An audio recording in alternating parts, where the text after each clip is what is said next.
Hello again, and thanks for checking out these videos we've been doing about someone asked. The pastors of Circle of Hope talk a lot in real life, and we decided to have these little weekly or so experiments of some unscripted dialogue around some topics that come up to us. And we're hoping that it makes more dialogue happen, and I hope that it's useful for you today. So today we're going to talk about something that's on the news, as today is the birthday, or would have been, of Martin Luther King Jr. Why would one make a big deal about this MLK holiday? Nate, why don't you jump us off? Well, one reason is that we ought to make a big deal of MLK and his contributions to our world at large, and I think particularly his contributions to Christianity and the way that we want to follow Jesus. He set such a great example about what the church should be doing prophetically, especially in regards to the state, especially in the United States. And when he spoke of things like racism and militarism and materialism, those are the things that we're concerned about. Now, of course, this particular MLK Day, we have a heightened awareness of the status of the state, as it were, and so to remember again and to get caught up in a movement that he was key and influential in, that seems like the work of the church. So that's why I want to get caught up into it.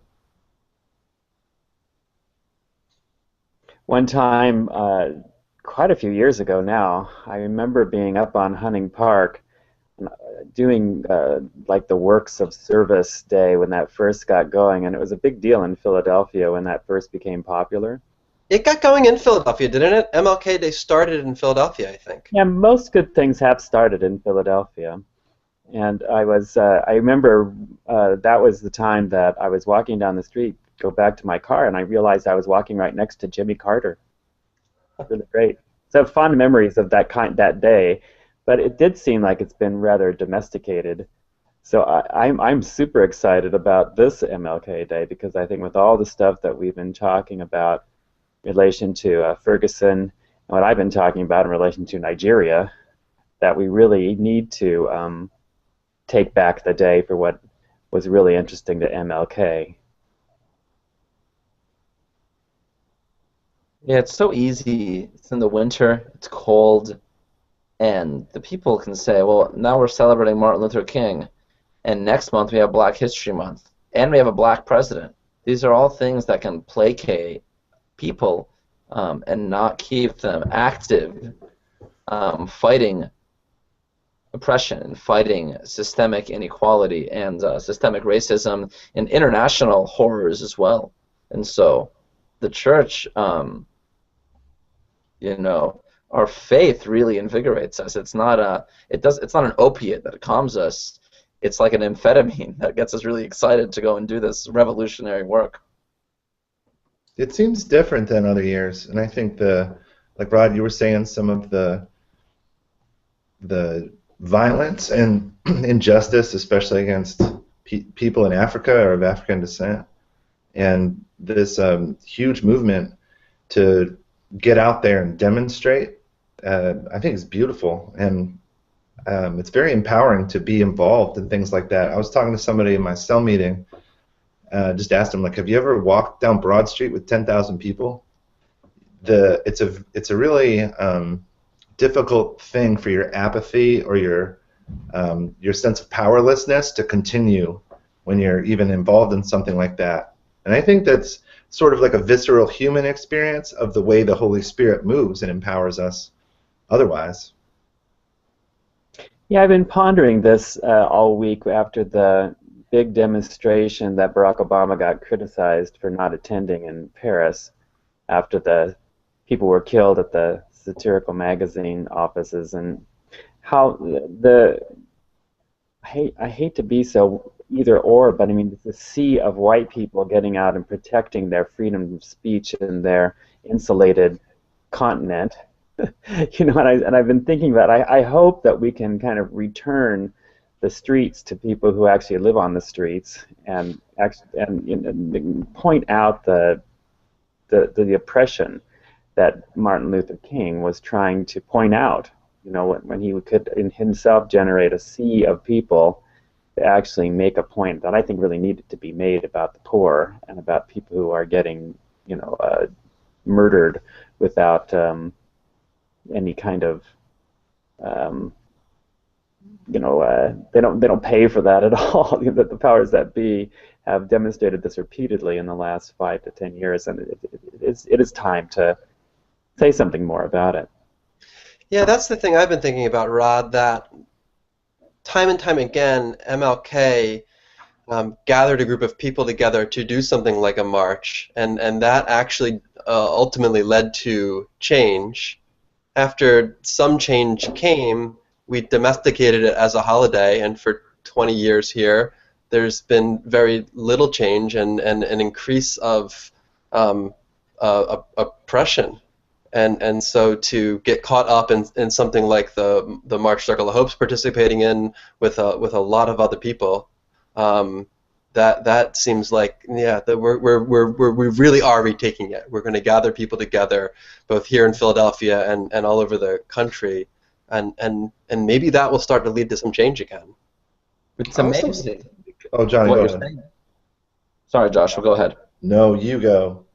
It's amazing what you're saying about the domestication, because apparently Martin Luther King Day came into existence in the 1980s. Ronald Reagan is the president that signed it into law. And also during the 1980s, an extraordinary amount of black people were incarcerated. So he pretty much undid the work of Martin Luther King by having his war on drugs while also canonizing him and saying, look at the great stuff we're doing. So you're denuding who the person was and keeping everything that he was against going. And so really the important legislation and action that happened in the 60s got undone over the last 50 years at least. So we really have a lot to talk about. Thanks for bringing up Ronald Reagan too, Johnny. Jeez. That guy wasn't if he wasn't the number one on the worst presidents ever list, he's so close. That dude. Oh man. Sorry for that. I was there with Ronald Reagan. I might concur. My home state donated him to the country. But I just wanted to say that, they domesticate Jesus too. So, this is not a surprising thing that somebody with the Spirit of God moving them would be torn down and they would try to put him back in the box, because that's what the world does without the Lord leading us. So you need Christians. And I remember Martin Luther King as a person who really tried to live his faith and became a saint in my mind that I emulate. And if I get a chance to reinvigorate and restate, what he was trying to go for, I try to do it.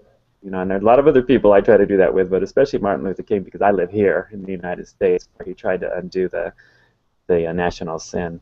Mm. And I really appreciate how different parts of our leadership team, the Compassion Corps and Church Planting Corps, are trying to find ways to get as many people as possible engaged at some level of just what God might do that day. And Johnny, would you wrap us up by just telling us about those things, how people can get involved? Well, one of the big things we're doing is participating in this Citywide March, really to stand in unity with people around town and around the region. That's on Martin Luther King Day, so January 19th. At 1:30, we're going to meet at 440 North Broad Street. That's in front of the School District of Philadelphia, and we're going to march toward Independence Mall. Big issues we're talking about are a fair minimum wage, $15 an hour in Philadelphia, more public school funding or fair funding, and also ending stopping and frisking that our police officers do, by and large, to black people in the city.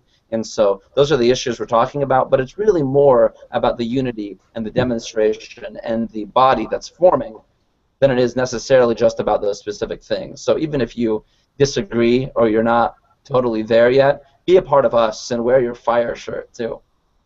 And as a practical thing, for every person connected to Circle of Hope that is at the march and rally, our Compassion Corps is going to donate $2 to a local public school.